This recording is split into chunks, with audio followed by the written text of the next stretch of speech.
Isa pong mapagpalang gabi po sa inyong lahat. Ito po ulit si Doc Roger Topacio. Ito na po yung kasagutan ko po kahapon na nagtanong dahil yung kanyang mother ay may maliit na bukol na na-biopsy, benign. Pero after ilang buwan, lumaki at ng biopsy, stage 4 cancer na at nagmetastasize na sa kanyang buto at kailangan na naman daw at kailangan ng chemotherapy. Bakit daw nagkaganon? At ngayon minamanas na yung nanay niya. O ito na po yung aking kasagutan. Alam nyo ba, ang core needle biopsy ay isa pong hollow tube na kumukuha ng sample tissue. Ang biopsy nito ay tinitingnan kung suspicious breast lump or cancer ito. At ito po ay tinitingnan ng isang pathologist. Ina-analyze nila yan, even yung blood and body tissue. Kaya lang, ilang percentage lang ba na malalaman na ito po ay cancer? About 20% lamang po. Yes. Kaya bakit kamo? Kasi po, ang bukol po consists of good cell at cancer cell. Yan po ang katotohanan yan. Pag na-needle biopsy po ang breast, yan po ay blind shot. Dahil nga siya po ay blind shot, ang nakuha ay hindi cancer cell, kundi good cell, kaya benign. E napanatag po kayo. At alam niyo hindi pala cancer. Kaya lang, nagkaroon na naman ng wrongdoing, lifestyle at napakain po ang cancer cell ng mga pagkain gusto nila. Ano po yan?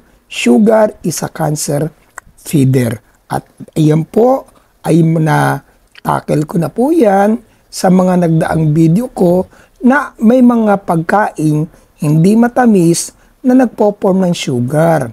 At yan din po ay pagkain ng cancer cell. At ang nangyayari po pagka lumaki po yan at nang nabiopsy po uli, nahagip na si cancer. At doon nalaman po na ito po ay malignant at naging stage 4. Tandaan ninyo, pag stage 4 cancer na, may tendency mag-metastasize kung saang vital organ. At madalas yan sa buto talaga.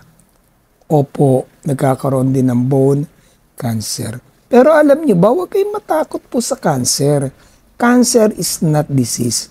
It's all about ignorance. Iki-chemotherapy ka? Pwede. Kaya lang, kung mahina ang katawan mo, pwede kang patayin ng chemotherapy or pwedeng patayin ang cancer mo para malabanan ninyo ang inyong cancer. Palakasin ang immunity. Sa papanong paraan po, nagagawin natin yan, nutritional therapy. Sabi nga po ni Dr. Spice, lahat ng mga sakit ay nanggagaling sa chemical, sa mga lifestyle na ipinapasok po natin. Kung alam lang po natin na lahat ng sakit ay matitreat through proper nutrition, kapatid, even cancer, pwedeng matreat or makure. Yan po ang katotohanan. Kaya po sa may cancer patient po dyan, tandaan nyo, palakasin nyo lang immunity po ninyo. Sa papanong paraan, through nutritional therapy at marami pang paraan na itinuturo po ang inyong lingkod, na ginagawa po ng inyong lingkod, na pwede nyo pong gayahin lahat ng therapy sa natural na pamamaraan. Even fasting therapy ay ginagawa po natin.